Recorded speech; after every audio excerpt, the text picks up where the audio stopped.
और 3, 3 जगह कर देगा लीव कर जाएगा, तो क्या होता है। Hello everyone, welcome to Horizon academy.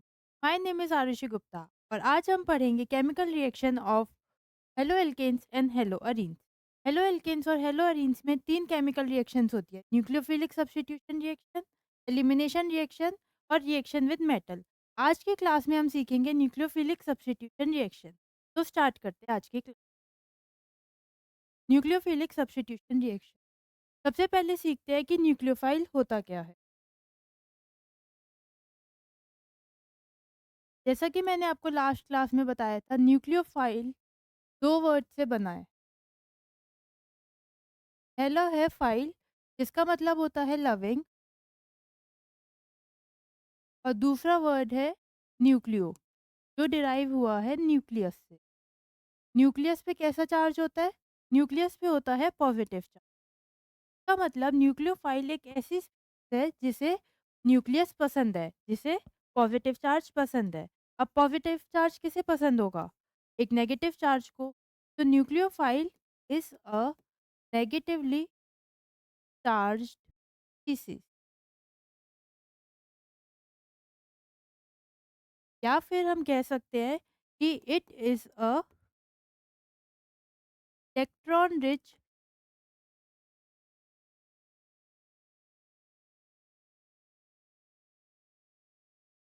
वो कंपाउंड्स जो इलेक्ट्रॉन रिच है या फिर जिन पे नेगेटिव चार्ज है, वो हमारे न्यूक्लियोफाइल होते हैं। तो जनरली हम न्यूक्लियोफाइल को ऐसे डिनोट कर सकते हैं, ऊपर यहाँ एक नेगेटिव चार्ज लगा, मतलब न्यूक्लियोफाइल खुद नेगेटिवली चार्ज होता है और पॉजिटिव चार्ज की तरफ अट्रैक्ट होता है। एग्जाम्पल देख सकते हैं हम: O H minus, NO2 minus, Cl-, ये सब हमारे न्यूक्लियोफाइल के एग्जाम्पल्स। अब बारी आती है न्यूक्लियोफिलिक सब्स्टिट्यूशन रिएक्शन। सब्स्टिट्यूशन का क्या मतलब होता है? सब्स्टिट्यूशन का मतलब होता है रिप्लेस करना। एक की जगह कोई दूसरा आ जाता है।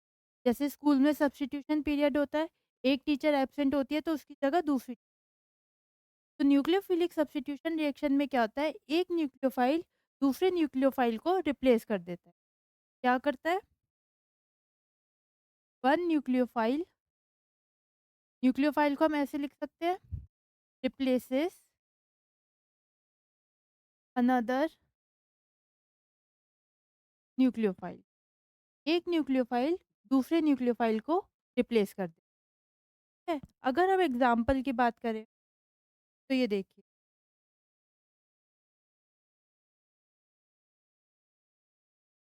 सपोज करो ये रिएक्शन है।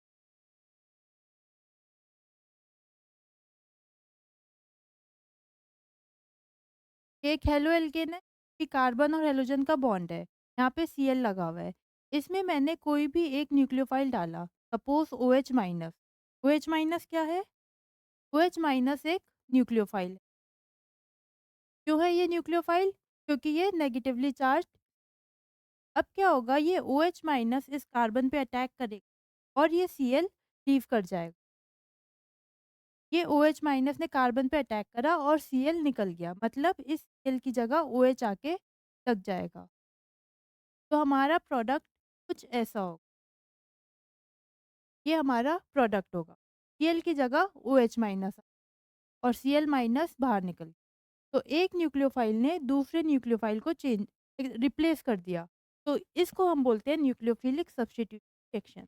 OH माइनस ने Cl माइनस को रिप्लेस कर दिया, एक न्यूक्लियोफाइल ने दूसरे को रिप्लेस कर दिया। ना क्लियर हुआ कि न्यूक्लियोफिलिक सब्स्टिट्यूशन रिएक्शन क्या होता है? इसे नोट करो, फिर आगे बढ़ते हैं।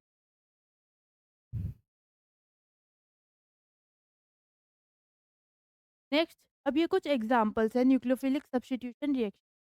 इनमें देखते हैं कि हमारे क्या प्रोडक्ट बनेंगे। सपोज ये हमारे पास रिएक्टेंट, इसमें मैंने NaOH डाला। अब NaOH क्या होता है? Na प्लस और OH माइनस। तो OH माइनस क्या होगा, एक न्यूक्लियोफाइल। वो क्या करेगा, कार्बन पे अटैक करेगा और Cl जो है बाहर निकल। तो हमारा प्रोडक्ट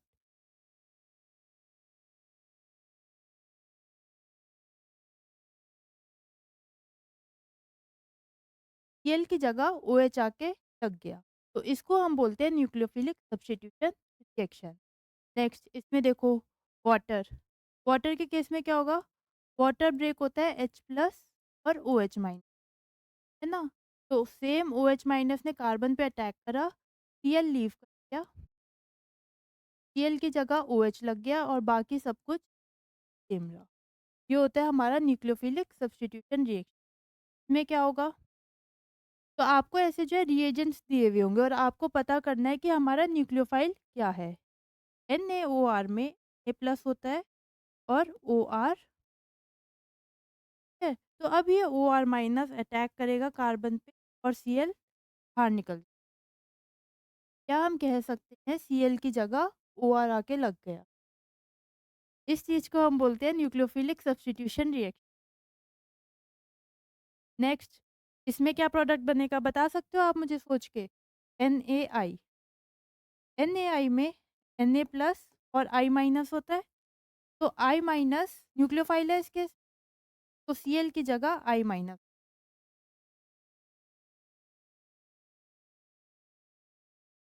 और बाकी सब। तो ये होती है हमारी न्यूक्लियोफिलिक सब्स्टिट्यूशन रिएक्शन। हर केस में Cl को रिप्लेस कर दिया किसने? एक न्यूक्लियोफाइल। केस में OH-, यहाँ पे OR- और यहाँ I-। साथ में हमें साइड प्रोडक्ट मिल जाएंगे, Na बचा और Cl निकला, तो NaC। इस केस में H और Cl, इस केस में Na और ये Cl, और इस केस में ये Na और ये। इस चीज़ को हम बोलते हैं न्यूक्लियोफिलिक सब्स्टिट्यूशन रिएक्शन। अब 1-2 एग्ज़ाम्पल्स और देती हूँ मैं आपको, वो करके सपोज़ हमारे पास है CH3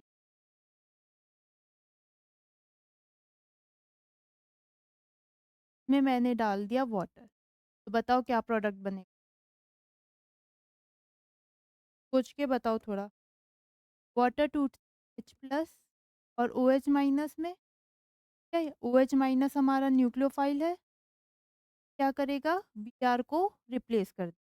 तो हमारा प्रोडक्ट क्या बनेगा? CH और OH। इस Br की जगह OH आके लग गया। तो ये होती है हमारी न्यूक्लियोफिलिक सब्स्टिट्यूशन रिएक्शंस। इसके बाद थोड़े से एग्जांपल्स और देखते हैं, पहले से नोट कर लो। ठीक है, अब कुछ एग्जांपल्स और देखते हैं इसी रिएक्शन। सपोज करो ये हमारे पास रिएक्शन है, तो इस केस में क्या प्रोडक्ट मिलेगा? वही हमारे पास एक रिएक्टेंट है जिसमें कार्बन और हेलोजन का बॉन्ड है, Cl यहाँ पे न्यूक्लियोफाइल है। अब NH3, NH3 में क्या होगा? NH2- और H+। इसमें रिप्ले जो है NH3 ब्रेक हो जाता है। इसमें NH2- हमारा न्यूक्लियोफाइल है, ये रिप्लेस कर देगा Cl को और हमारा प्रोडक्ट क्या बनेगा? ठीक है, ये हमारा प्रोडक्ट होगा। अब नेक्स्ट, ये बहुत इंपॉर्टेंट है, इसको बहुत ध्यान से देखना। ये हमारे पास है क्या? KCN। ठीक है, KCN। KCN किस में टूटता है? K+ और Cn- में। Cn- न्यूक्लियोफाइल है, ये Cl को रिप्लेस कर देगा। तो यहाँ पर ऐसा प्रोडक्ट बन जाएगा। ठीक है, अब ये देखो, यहाँ पे KCN था, यहाँ पे AgCN था। आप बोलोगे ये भी सेम है, Ag+ और Cn- में ब्रेक होगा और प्रोडक्ट बन जाएगा हमारा ये, है ना? ऐसे ही बोलोगे, बट ऐसा नहीं होता, ये प्रोडक्ट नहीं बनता। इस केस में क्या होता है? हमारा NC बनता है। न्यूक्लियोफाइल तो Cn- ही है, बस इस केस में कार्बन से जुड़ता है और इस केस में नाइट्रोजन से जुड़ता है। समझो, इसको हम बोलते हैं आइसोसाइनाइड और इसको हम बोलते हैं साइनाइड। इस केस में Cn होता है, इस केस में NC आके जुड़ता है। अब ऐसा क्यों? अगर आप लोगों को याद होगा, आपने पहले पढ़ा होगा, ये जो साइनाइड होता है हमारा, ये एक एम्बीडेंटेट न्यूक्लियोफाइल होता है। Ambidentate nucleophile. अब आप बोलोगे कि ये एम्बिडेंटेट क्या होता है? एम्बिडेंटेट वो न्यूक्लियोफाइल होते हैं जिसमें एक से ज़्यादा जो है अटैक करने की पॉसिबिलिटीज़ होती है। जैसे आप ऐसे देखो, ये हमारा साइनाइड है। इस साइनाइड में 2 पॉसिबिलिटी है कि ये नाइट्रोजन से भी अटैक कर सकता है और ये कार्बन से भी अटैक कर, जो हमारा साइनाइड है वो एक एम्बिडेंटेड न्यूक्लियोफाइल है।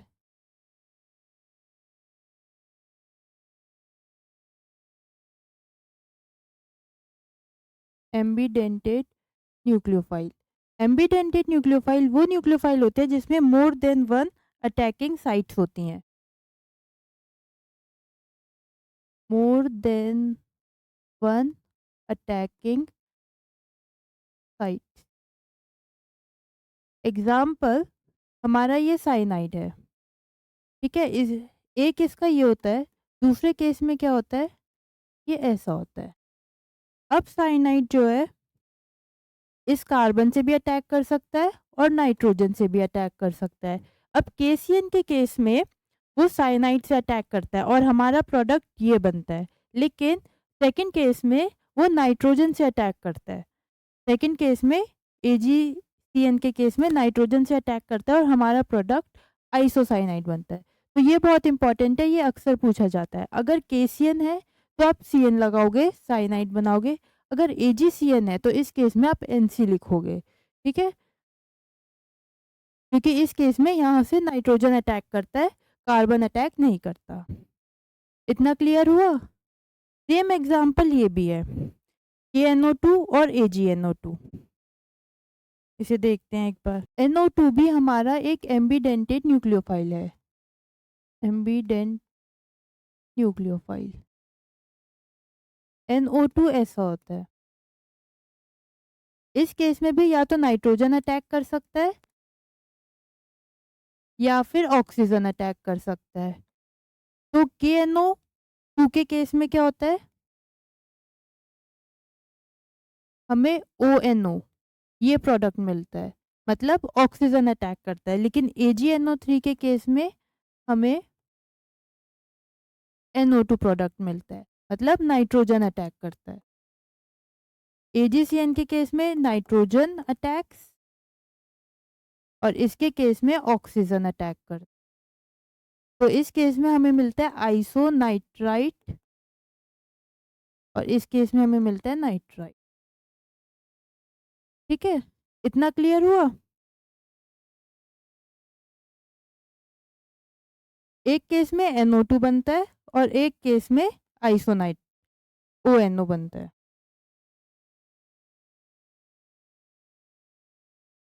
ठीक है, तो ये थी हमारी न्यूक्लियोफिलिक सब्स्टिट्यूशन रिएक्शन। अब आगे बढ़ते हैं। नेक्स्ट आता है इसका mechanism. Nucleophilic substitution reaction, reaction होती कैसे है? ऑर्गेनिक केमिस्ट्री में अब जो है हम मैकेनिज्म बहुत पढ़ते हैं कि कोई भी रिएक्शन हुई तो वो कैसे हुई। तो अब इसके जो है 2 मैकेनिज्म होते हैं। एक होता है SN1 और एक होता है SN2। ठीक है, 2 रिएक्शंस होते हैं और ये बहुत इंपॉर्टेंट टॉपिक है। इसको बोलते हैं न्यूक्लियोफिलिक सब्स्टिट्यूशन यूनिमॉलिक्यूलर। 1 है ना, यहाँ 1 लगा हुआ है। Nucleophilic substitution unimolecular. और ये वाली है न्यूक्लियोफिलिक सब्स्टिट्यूशन बायमॉलिक्यूलर। ठीक है, इतना समझ आया? अब ध्यान से देखो, क्योंकि यहाँ SN1 है, 1 मतलब कि ये रिएक्शन फर्स्ट ऑर्डर रिएक्शन है। क्या है ये? First order reaction. और यहाँ पे हमने लिखा है SN2, तो ये हमारी second order reaction. Second order reaction हमने कंसिडर करा कोई भी एक जनरल एग्जांपल। ठीक है, इसमें मैंने डाला OH माइनस और हमें मिल गया हमारा प्रोडक्ट। ठीक है, ये क्या है? ये हेलो एल्केन है, इसको मैं RX लिख दूँ। RX हेलो एल्केन ही होता है और ये हमारा न्यूक्लियोफाइल है और इससे हमें हमारा प्रोडक्ट मिल गया जो भी हमें मिला।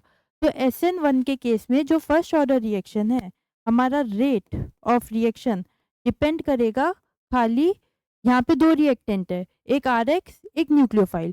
फर्स्ट ऑर्डर रिएक्शन में क्या होता है? ऑर्डर 1 होता है। तो हमारा जो रेट है वो खाली हेलो एल्केन की कंसंट्रेशन पे डिपेंड करेगा, मतलब हमारा रेट खाली RX पे डिपेंड करेगा। जबकि इस केस में क्या होगा? रेट RX की कंसंट्रेशन पे भी डिपेंड करेगा और न्यूक्लियोफाइल की कंसंट्रेशन पे भी डिपेंड करेगा। तो इसका ऑर्डर हो गया कितना? 2। यहाँ पे भी 1 है, यहाँ पे भी 1 है, ऑर्डर हो गया 2। तो इस चीज़ को हम बोलते हैं SN2 और SN1। ये सेकंड ऑर्डर रिएक्शन होती है। रेट ऑफ रिएक्शन डिपेंड करता है RX की कंसंट्रेशन पे एज वेल एज न्यूक्लियोफाइल की कंसंट्रेशन पे। इस केस में रेट ऑफ रिएक्शन खाली RX की कंसंट्रेशन पे डिपेंड करता है, न्यूक्लियोफाइल की कंसंट्रेशन पे डिपेंड नहीं करता। ठीक है? ये हो गया first point of difference. Rate is K into RX। ठीक है, ये एक फर्स्ट ऑर्डर रिएक्शन है, वो एक सेकंड ऑर्डर रिएक्शन है। अब देखते हैं नेक्स्ट पॉइंट क्या है इसके बारे में। सेकंड पॉइंट है कि it occurs in 2 steps. It occurs in 2 steps. इसका जो मैकेनिज्म है उसमें 2 स्टेप्स इन्वॉल्व्ड होते हैं, जबकि इस केस में इट अकर्स इन 1। देखो अब ये समझते हैं कि it occurs in 2 step and it occurs in 1 step का क्या मतलब है। हम यहाँ पे बेसिकली इसका मैकेनिज्म पढ़ रहे हैं, है ना? तो क्या होता है अगर हम SN1 की बात करें तो इसके मैकेनिज्म में सपोज मेरे पास ये है,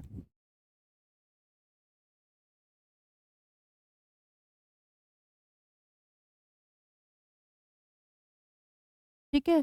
सपोज करो ये रिएक्टेंट है, इसमें मैंने कोई भी न्यूक्लियोफाइल डाला OH माइनस।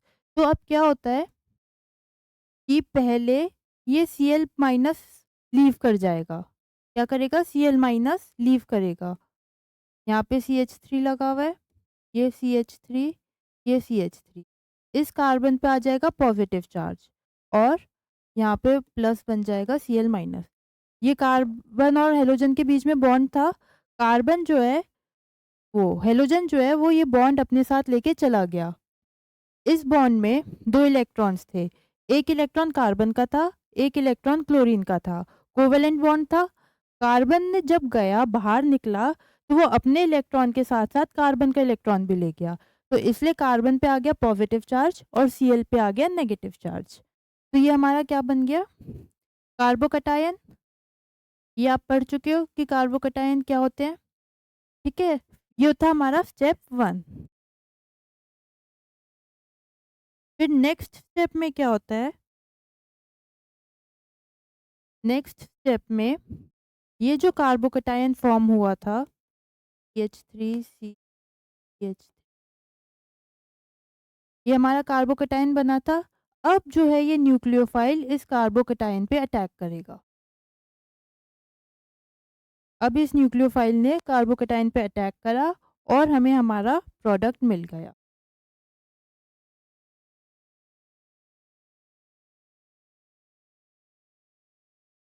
समझ आया? इस केस में 2 स्टेप रिएक्शन है ये। हमने लिखा था इट अकर्स इन 2 स्टेप्स। पहला स्टेप है ये कि Cl माइनस लीव करा और कार्बोकैटायन बना। नेक्स्ट स्टेप में न्यूक्लियोफाइल ने अटैक करा और हमें हमारा प्रोडक्ट मिला। ठीक है? अब ये जो फर्स्ट स्टेप होता है ये रिवर्सिबल होता है। पहले इतना समझो, ठीक है? अब अगर हम बात करें SN2 की, SN2 के केस में क्या होता है कि हमारे पास ये है, देखो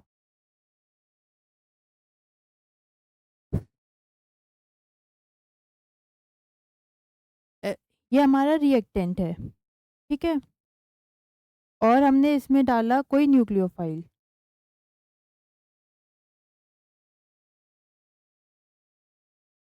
OH माइनस। इस रिएक्शन में क्या होता है, ये वन स्टेप रिएक्शन है।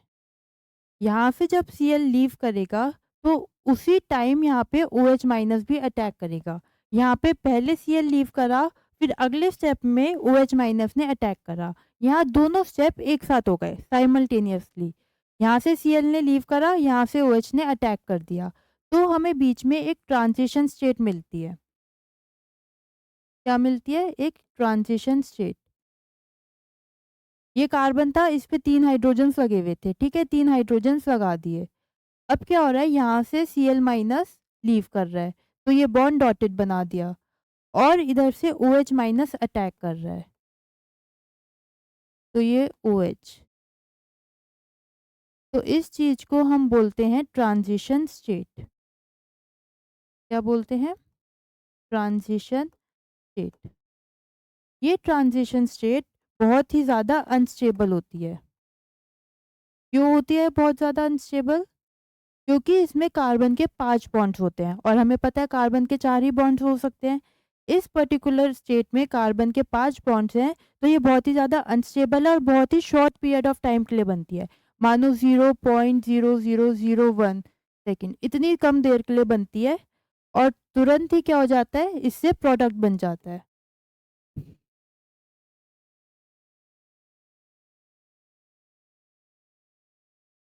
यहाँ पे Cl ने लीव करा, OH माइनस ने अटैक करा, हमें ट्रांजिशन स्टेट मिली और फिर तुरंत ही हमें हमारा प्रोडक्ट मिल गया, जहाँ Cl ने लीव कर दिया और OH माइनस ने अटैक कर दिया। तो ये हमारा प्रोडक्ट बन गया। ठीक है, तो फ़र्क समझ आया SN1 और SN2 में? SN1 2 स्टेप्स में होती है, जबकि SN2 एक ही स्टेप में हो जाती है। SN1 में ये कार्बोकैटायन बनता है, जो कि होता है इंटरमीडिएट। और ये हमें पता है कि थोड़ा बहुत स्टेबल होता है और ट्रांजिशन स्टेट बहुत ही ज़्यादा अनस्टेबल होती है। इंटरमीडिएट और ट्रांजिशन स्टेट में डिफरेंस पता है आप लोगों को? इंटरमीडिएट को हम आइसोलेट कर सकते हैं, लेकिन ट्रांजिशन स्टेट को हम आइसोलेट नहीं कर सकते। आइसोलेट मतलब थोड़ी देर के लिए सही, पर हम मान लो एक बीकर में कार्बोकैटायन को रख सकते हैं थोड़ी देर के लिए, लेकिन ट्रांजिशन स्टेट को हम आइसोलेट नहीं कर सकते। तो एक डिफरेंस ये भी लिख लो इनके बीच में,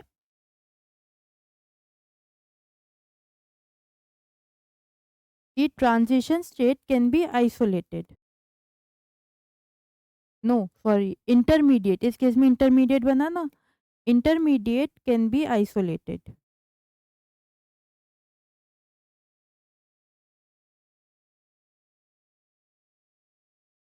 लेकिन इस केस में जब ट्रांजिशन स्टेट बन रही है, TS मतलब transition state, can not be isolated.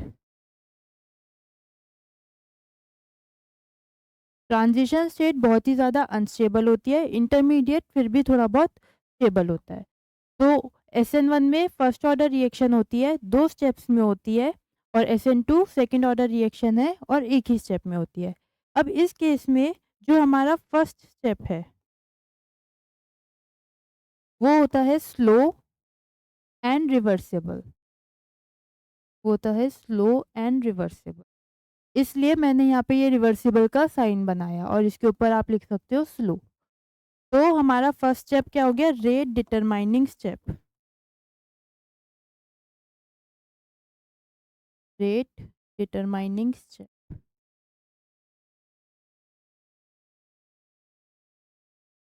Suppose करो केमिकल काइनेटिक्स में आप लोगों ने ये पढ़ा होगा कि रेट डिटरमाइनिंग स्टेप क्या होता है। Slow step rate determining step होता है, इसलिए जो हमारा रेट था वो खाली RX की कंसंट्रेशन पे डिपेंड कर रहा था। समझ आया? केमिकल काइनेटिक्स में हमने पढ़ा था कि स्लो स्टेप जो है रेट डिटरमाइन करते हैं। स्लो स्टेप कौन सा है? फर्स्ट वाला। इसलिए फर्स्ट वाले में OH माइनस तो यूज हो नहीं रहा, खाली Cl माइनस वो हो रहा है, बाहर निकल रहा है। तो इसलिए हमारा रेट खाली RX की कंसंट्रेशन पे डिपेंड करता है। ठीक है, इतना समझ आया? इसे नोट करो, फिर आगे और देखते हैं इनके बीच का डिफरेंस। तो फिर अब आगे बढ़ते हैं। नेक्स्ट अब आप लोग ये देखिए, सपोज करो मेरे पास ये 3 हेलो एल्केन्स हैं, यहाँ पे X लगा दिया मैंने। पहला है ये, दूसरा ये और तीसरा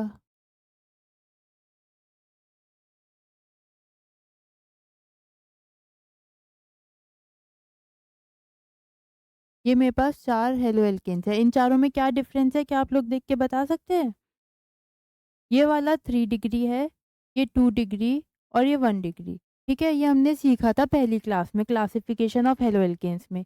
ये वाला कार्बन 3 कार्बन से जुड़ा है, इसलिए 3 डिग्री या टर्शियरी, ये सेकेंडरी और ये प्राइमरी। अब अगर मैं पूछूं SN1 रिएक्शन, SN1 रिएक्शन सबसे ज़्यादा फास्ट इन चारों में से किस में से होगी? तो आप कैसे बताओगे कि सबसे फास्ट, क्या बताना है आपको? फास्टेस्ट, सबसे तेज SN1 रिएक्शन किस में होगी? सबसे तेज SN1 रिएक्शन किस में होगी? SN1 कौन सी होती है? जो 2 स्टेप्स में होती है ना? ऐसे याद कर सकते हो, यहाँ 1 है इसलिए नंबर ऑफ स्टेप्स कितने हैं? 2। तो SN1 रिएक्शन वो होती है जो 2 स्टेप्स में हो और इसके अंदर इंटरमीडिएट बनता है। कौन सा इंटरमीडिएट बनता है? कार्बोकैटायन। ठीक है? अगर मैं बात करूँ इसकी मैंने अगर फर्स्ट स्टेप करवाएँ, तो कार्बोकैटायन क्या बनेगा इस केस में?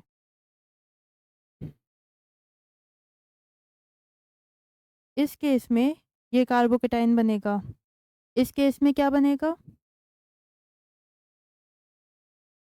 इस केस में जो हमारा कार्बोकैटायन होगा वो ये होगा। समझ आ रहा है ना? सबके केस में X जो है लीव कर जाएगा। इसके केस में बताओ क्या बनेगा कार्बोकैटायन?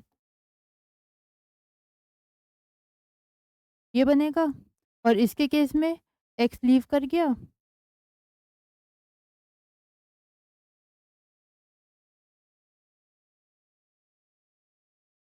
ये ये हमें 4 कार्बोकैटायन्स मिले इन 4 हेलो एल्केन्स के उसमें। तो अब बताओ इन चारों में से सबसे ज़्यादा स्टेबल कौन-सा है? ये आप लोगों ने जीओसी में पढ़ा होगा कि इन 4 कार्बोकैटायन्स में से सबसे ज़्यादा स्टेबल कार्बोकैटायन कौन-सा है? अगर हम इस वाले कार्बोकैटायन को ध्यान से देखें, ये वाला कार्बोकैटायन सबसे ज़्यादा स्टेबल है। इन चारों की अगर हम स्टेबिलिटी का ऑर्डर लगाएँ तो ये वाला कार्बोकै होगा ये। सबसे ज़्यादा स्टेबल ये होगा, फिर ये और फिर वो। अब क्वेश्चन आता है ऐसा क्यों? इसमें लगा हुआ है CH3 ग्रुप और CH3 क्या होता है? Electron donating group. ठीक है? CH3 प्लस आई शो करता है, मतलब अपने इलेक्ट्रॉन्स दे देता है। या आप लोगों ने पढ़ा होगा कि एल्काइल ग्रुप एग्जाम्पल होता है प्लस आई का। ठीक है? तो इस केस में कार्बन पे है पॉजिटिव चार्ज, पॉजिटिव मतलब उस पे है इलेक्ट्रॉन की कमी। अब उसके पास इलेक्ट्रॉन की कमी है तो उसे इलेक्ट्रॉन चाहिए होंगे। इस केस में CH3 उसे इलेक्ट्रॉन दे रहा है। ठीक है, इस केस में 1, 2 और 3, 3 जगह से उसको इलेक्ट्रॉन मिल रहे हैं। इस केस में क्या हो रहा है? 2 CH3 ग्रुप्स लगे हुए हैं, तो उसको 2 जगह से इलेक्ट्रॉन मिल रहे हैं। इस केस में 1 जगह और इस केस में उसे इलेक्ट्रॉन मिल ही नहीं रहे हैं। समझ आ रही है आपको बात? कार्बन है, उस पे पॉजिटिव चार्ज है। पॉजिटिव चार्ज का मतलब उस पे इलेक्ट्रॉन की है कमी। अब उसको चाहिए इलेक्ट्रॉन। पहले केस में 3 मिथाइल ग्रुप उससे अटैच्ड हैं और वो उसे इलेक्ट्रॉन दे रहे हैं। कैसे दे रहे हैं? प्लस आई से। दूसरे केस में 2 मिथाइल ग्रुप अटैच्ड हैं और वो उसे इलेक्ट्रॉन दे रहे हैं। इसमें 1 और इसमें 1 भी नहीं। तो इसमें इसका पॉजिटिव चार्ज कम हो रहा है। उसको इलेक्ट्रॉन चाहिए थे, उसको इलेक्ट्रॉन मिल गए, तो वो हो गया स्टेबल। सपोज़ करो आपके पास पैसों की कमी है, ठीक है? अब जब आपको पैसे मिल जाएँगे तो आप खुश हो जाओगे, स्टेबल हो जाओगे, शांति से घर में बैठ जाओगे, ठीक है? अब आपको पैसे चाहिए और आपको पैसे मिल नहीं रहे, तो आप घूमोगे, फिरोगे, मम्मी के पास जाओगे, पापा के पास जाओगे कि मुझे पैसे दे दो, पैसे दे दो। वो नहीं देंगे तो बड़े भाई-बहन के पास जाओगे कि मुझे पैसे दे दो। तो वही वाला सीन है यहाँ पे। कार्बन को इलेक्ट्रॉन चाहिए, इस कार्बन को मिल गए इलेक्ट्रॉन तो ये स्टेबल हो गया, अपना बैठ गया। इस बेचारे को नहीं मिल रहे तो ये है अनस्टेबल। ठीक है? इतनी बात समझ में आई? तो अब हमने पूछा था कि सबसे तेज SN1 रिएक्शन किस में होगी? अब इस केस में हमें मिल रहा है एक बहुत ही स्टेबल कार्बोकैटायन, तो ये वाली रिएक्शन तुरंत हो जाएगी, फास्टेस्ट। समझ आ रही है बात? क्योंकि ये वाला हमें बहुत स्टेबल कार्बोकैटायन दे रहा है तो ये रिएक्शन फास्ट होगी, जबकि इस केस में रिएक्शन होगी स्लो, क्योंकि इस रिएक्शन से जो हमें कार्बोकैटायन मिलेगा वो स्टेबल नहीं है। तो वो रिएक्शन नहीं होगी। तो क्या होता है, ये देखिए,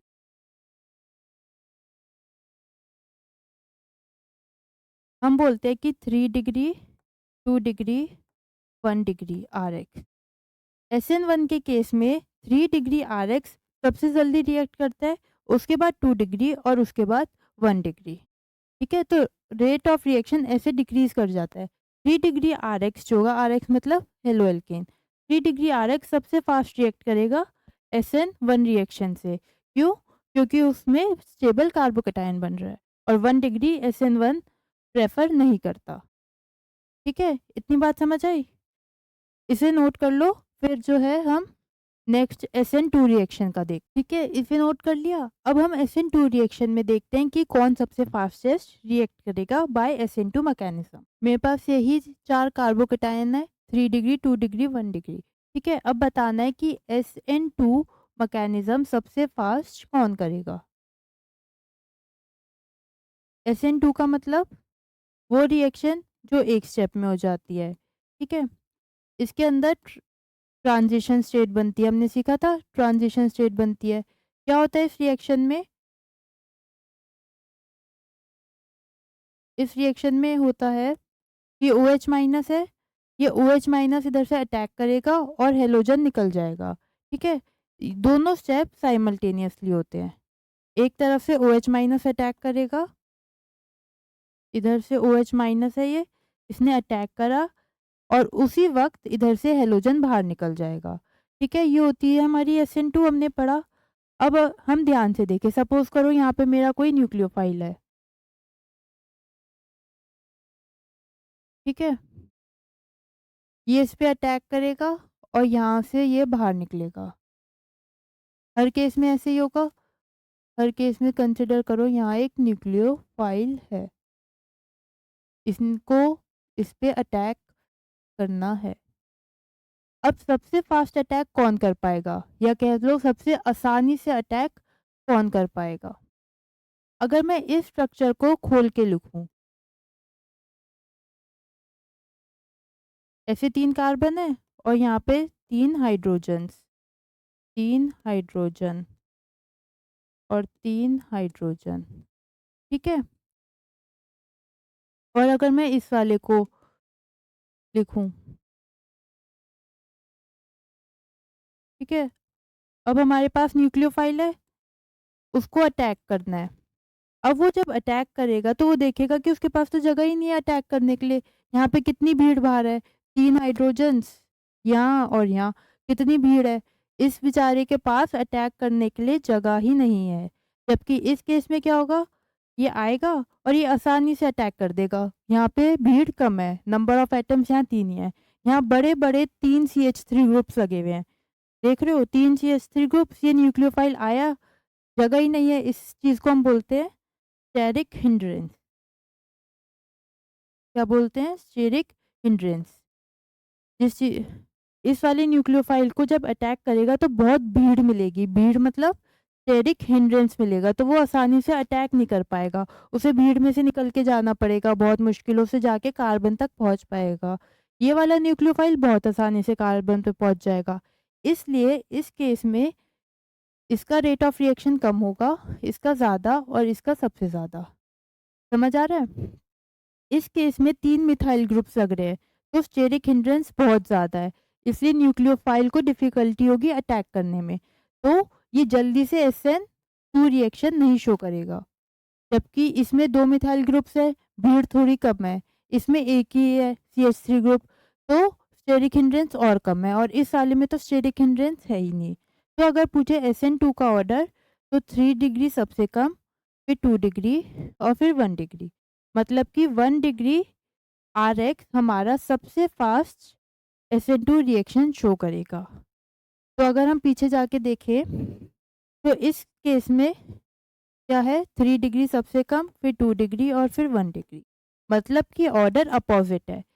SN1 में 3 डिग्री सबसे फास्ट रिएक्ट करता है, SN2 में 3 डिग्री सबसे स्लो रिएक्ट करता है। ठीक है? SN1 में 1 डिग्री सबसे स्लो है और इसमें 1 डिग्री सबसे फास्ट है। रीज़न क्या है? इस केस में रीज़न है स्टेरिक हिंड्रेंस, स्टेरिक हिंड्रेंस की वजह से 3 डिग्री स्लो रिएक्ट करता है और 1 डिग्री फास्ट।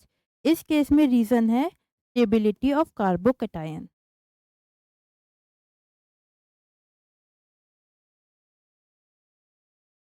इस केस में जो कार्बोकैटायन बनता है वो ज़्यादा स्टेबल होता है, इसलिए 3 डिग्री सबसे फास्ट। इसमें तो कार्बोकैटायन बनता ही नहीं है, इसमें तो ट्रांजिशन स्टेट होती है, ठीक है? इसलिए इसमें ये ऑर्डर फॉलो होता है और इस केस में ये वाला ऑर्डर, ठीक है? तो आपसे पूछा जाता है, आपको 3 अल्काइल हैलाइड्स दे देंगे, एक 3 डिग्री होगा, एक 2 डिग्री और एक 1 डिग्री, और पूछेंगे कि कौन-सा सबसे फास्ट SN1 शो करेगा, तो 3 डिग्री वाला सबसे फास्ट। अगर आपसे पूछे कौन-सा सबसे fast SN1 reaction, SN2 reaction show करेगा, तो आप बोलोगे 3 डिग्री सबसे स्लो और 1 डिग्री सबसे फास्ट जो है रिएक्ट करेगा। समझ आया इस चीज़ को? तो ये नोट कर लो, और उसके बाद फिर एक पॉइंट और है इसके बारे में, वो देख, ठीक है? कर लिया ये नोट? अब नेक्स्ट आगे देखते हैं। सपोज़ करो मेरे पास ये वाला एल्काइल हैलाइड है,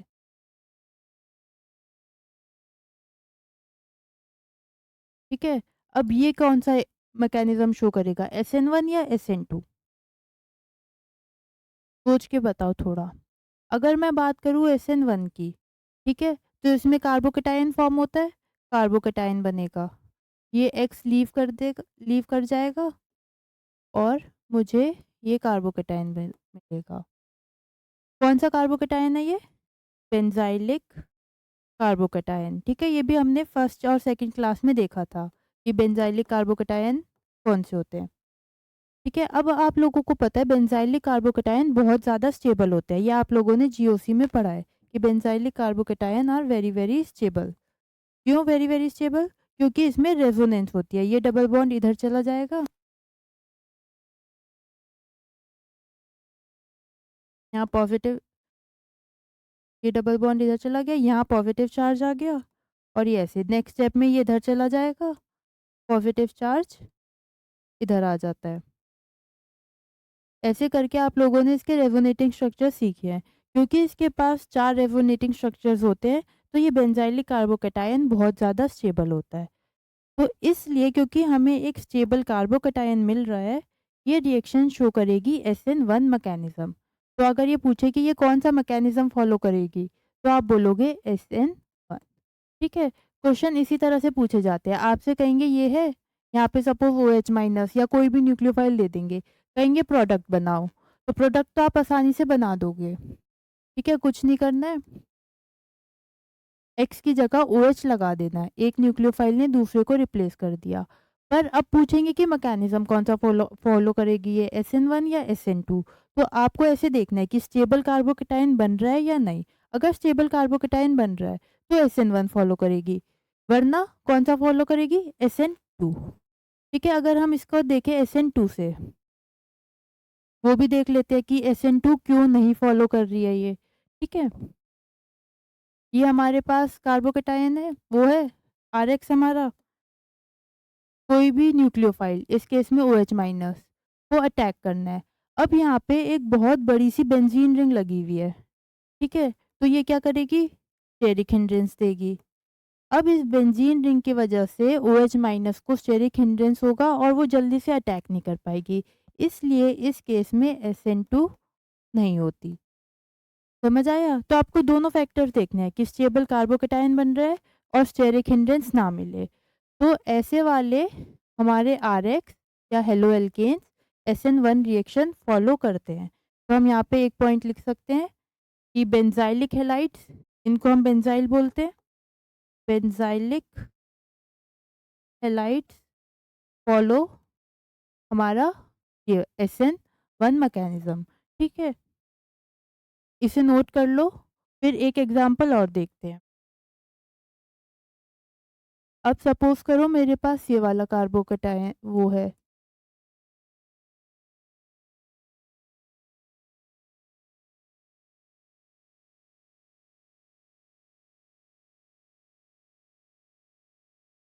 ठीक है?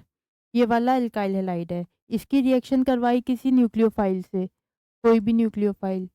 पूछ रहे हैं कि प्रोडक्ट बताओ और बताओ कि कौन-सा मैकेनिज़्म फ़ॉलो करेगा। अब प्रोडक्ट तो आसान है, Cl माइनस को हम न्यूक्लियोफाइल से रिप्लेस कर देंगे। बाकी सारा सेम एज़ इट इज़ बना देंगे। यहाँ पे एक एच, ठीक है? प्रोडक्ट तो बन गया। अब उन्होंने पूछा कि मैकेनिज़्म बताओ, मैकेनिज़्म।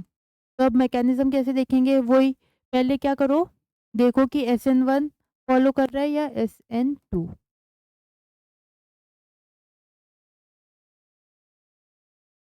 ये है, Cl माइनस लीव कर जाएगा। अगर हम SN1 की बात करें, यहाँ पे पॉज़िटिव चार्ज आ जाएगा, ठीक है? अब ये कौन-सा कार्बोकैटायन है? ये है अलाइलिक कार्बोकैटायन। कौन-सा होता है अलाइलिक कार्बोकैटायन? अलाइलिक कार्बोकैटायन हमने सीखा था, डबल बॉन्ड के जस्ट एडजेसेंट वाले कार्बन पे अगर पॉजिटिव चार्ज हो तो उसको हम बोलते हैं अलाइलिक कार्बोकैटायन। और ये वाले कार्बोकैटायंस भी बहुत ज़्यादा स्टेबल होते हैं। क्यों? क्योंकि ये रेजोनेंस स्टेबलाइज्ड होते हैं। इस केस में ऐसे रेजोनेंस होता है और पॉजिटिव चार्ज यहाँ आ जाता है। अब अलाइलिक कार्बोकैटायंस भी हमने देखा था बहुत-बहुत स्टेबल होते हैं, इसलिए ये केस भी SN1 फॉलो करेगा, SN2 फॉलो नहीं करेगा। अगर हम SN2 की बात करें, यहाँ Cl है, यहाँ OH माइनस है, 1 H इधर, 1 H इधर और 2 H इधर। इस OH माइनस को अटैक करना है इस पे। इसको भले ही उतनी स्टेरिक हिंड्रेंस नहीं मिल रही है, यहाँ पे बस 2 कार्बन है। सोचो जब बेंजीन रिंग थी तो 6 कार्बन, बहुत ज़्यादा स्टेरिक हिंड्रेंस थी। यहाँ पे सिर्फ 2 कार्बन है। उसको उतनी स्टेरिक हिंड्रेंस नहीं मिल रही जितनी बेंज़ाइल के केस में मिल रही थी। लेकिन फिर भी क्योंकि एलाइलिक कार्बोकैटायन बहुत स्टेबल होता है, इसलिए ये मैकेनिज़्म SN1 फ़ॉलो करेगा, SN2 फ़ॉलो नहीं करेगा। ठीक है? तो हम यहाँ पे एक पॉइंट और लिख सकते हैं कि बेंज़ाइलिक हैलाइड्स एंड अलाइलिक हैलाइड्स दोनों ही कौन-सा मैकेनिज़्म फ़ॉलो करते हैं? Both follow SN1 mechanism. ठीक है? हमारे बेंज़ाइलिक हैलाइड्स और अलाइलिक हैलाइड्स SN1 फ़ॉलो करते हैं, 3 डिग्री वाले भी SN1 फ़ॉलो करते हैं, जबकि 1 डिग्री वाले SN2 मैकेनिज़्म फ़ॉलो करते हैं। ठीक है? इसे नोट कर लो एलाइलिक वाले को, फिर आगे बढ़ते हैं।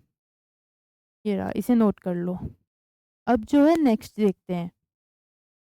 नेक्स्ट सपोज़ करो मेरे पास ये 4 हेलोएल्कीन्स हैं, RF, RCl, RBr और RI। आपको बताना है इनमें से R क्या है यहाँ पे?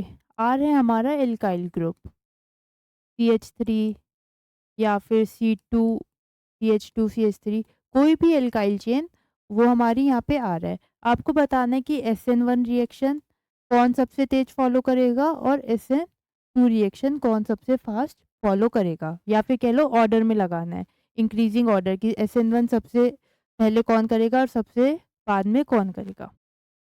तो बताओ कैसे करोगे ये? इसमें हमारा R ग्रुप तो सेम है। हम पहले SN1 की बात करते हैं, ठीक है? SN1 की। R ग्रुप तो सेम है, तो हर केस में R प्लस बनेगा क्योंकि SN1 में कार्बोकैटायन बनता है। इधर F ने लीव करा, Cl लीव करेगा, Br लीव करेगा और I लीव करेगा। ठीक है? R तो सब में सेम है, तो R प्लस बनेगा सब में, जो भी है हमारा R। डिफरेंस कहाँ है? डिफरेंस है F, Cl, Br और I में। एक केस में F लीव कर रहा है, एक में Cl, एक में Br और एक में I। अब हमें पता है down the group size increase करता है, ठीक है? Down the group size increase करता है। क्लोरीन सबसे छोटा है, आयोडीन सबसे बड़ा है। तो जब साइज इंक्रीज करा तो बॉन्ड लेंथ भी इंक्रीज हो गई। साइज इंक्रीज करा तो बॉन्ड लेंथ इंक्रीज हो गई। अगर आर एफ हमारा इतना सा था तो आर आई इतना बड़ा है, ठीक है? पता है ना, ये आर है, ये एफ, इसके बीच में बॉन्ड लेंथ है इतनी। अगर ये आर है तो आई होगा इतना। तो इन दोनों में से कौन सी बॉन्ड लेंथ ज़्यादा है, ये या ये? ऑब्वियसली ये।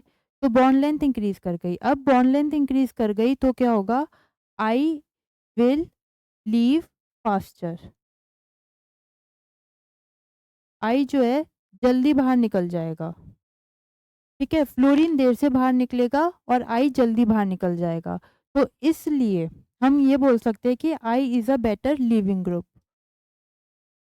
आई minus is a better leaving group. I minus better leaving group है क्योंकि आई माइनस जल्दी बाहर निकल जा रहा है, जल्दी लीव कर जाएगा क्योंकि उसकी बॉन्ड लेंथ बड़ी है। आई का साइज बड़ा है, बॉन्ड लेंथ बड़ी है, तो वो आर से जल्दी बाहर निकल के चला जाएगा। तो आई से जल्दी बाहर निकल जाएगा तो जल्दी आर प्लस बनेगा। ठीक है, कार्बोकेटाइन जल्दी बनेगा तो रिएक्शन फास्ट होगी। तो अगर हम बोले तो एफ ऑर्डर होगा आर एफ सबसे कम, फिर आर सी एल और फिर आर आई। तो आर आई सबसे फास्ट, फिर आर बी आर, फिर आर सी एल और फिर आर एफ। तो इसको अगर हम यहाँ लिखना चाहें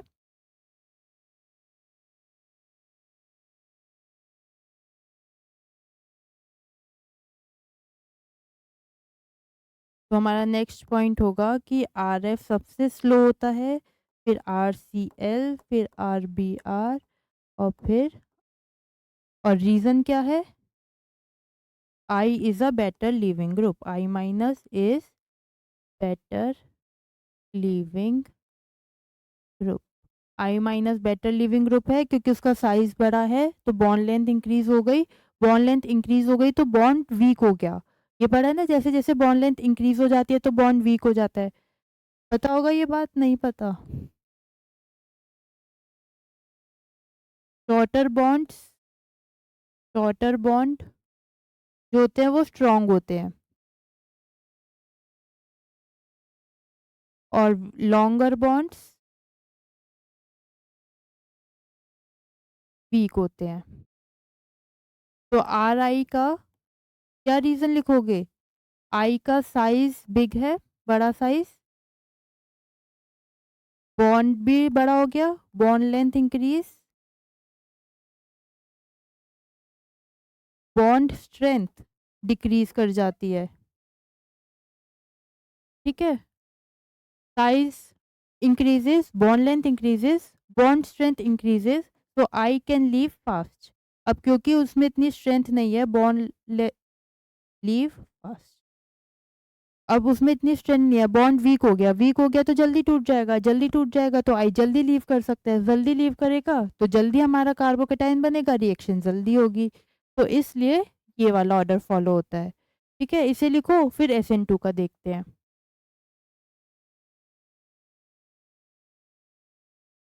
SN2 के केस में क्या होता है? SN2 के केस में भी सेम होता है।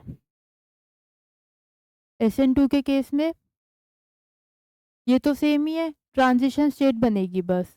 यहाँ पे F, ये R है, ऐसे ऐसे F, ऐसे ऐसे इधर से न्यूक्लियोफाइल आ जाएगा। ठीक है, ऐसे अगर हम आर आई की बात करें तो आई, यहाँ न्यूक्लियोफाइल और ये ऐसे। ठीक है, ये डॉटेड बॉन्ड्स हैं। तो अब ये चीज़ तो सेम ही है दोनों में, इससे तो फर्क पड़ेगा नहीं। फर्क कहाँ है? एफ और आई में। आई का साइज बड़ा है तो बॉन्ड लेंथ इंक्रीज हो गई, बॉन्ड लेंथ इंक्रीज हो गई तो बॉन्ड वीक हो गया, वीक हो गया तो जल्दी ब्रेक हो जाएगा। इसे जल्दी ब्रेक हो जाएगा, जल्दी ब्रेक हो जाएगा तो रिएक्शन जल्दी होगी। तो SN2 भी सेम यही वाला ऑर्डर फॉलो करती है।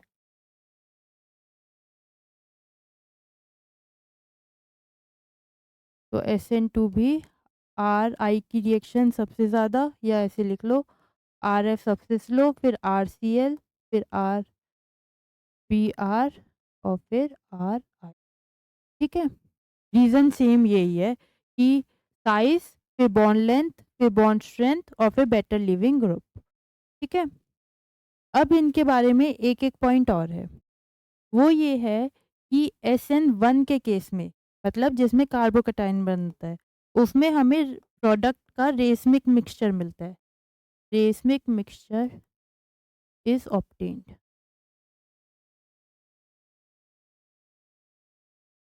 और इसमें होती है इन्वर्जन। अब ये रेसमिक मिक्सचर क्या होता है और इन्वर्जन क्या होता है, ये है स्टीरियोकेमिस्ट्री का पार्ट। और नेक्स्ट क्लास में हम पहले सीखेंगे कि स्टीरियोकेमिस्ट्री क्या होती है, इन्वर्जन क्या होता है, रेसमिक मिक्सचर क्या होता है, फिर हम ये देखेंगे कि SN2 के केस में इन्वर्जन क्यों होती है और SN1 के केस में रेसमिक मिक्सचर क्यों बनता है। ठीक है, तो आज की क्लास के लिए इतना ही। आज हमने इतने पॉइंट्स डिस्कस करे SN1 और SN2 के बीच में, और देखा कि इन दोनों के बीच का डिफरेंस क्या होता है, इनका मैकेनिज्म सीखा। नेक्स्ट क्लास में हम सीखेंगे कि इन्वर्जन और रेसमिक मिक्सचर क्या होता है। Okay, thank you very much for watching.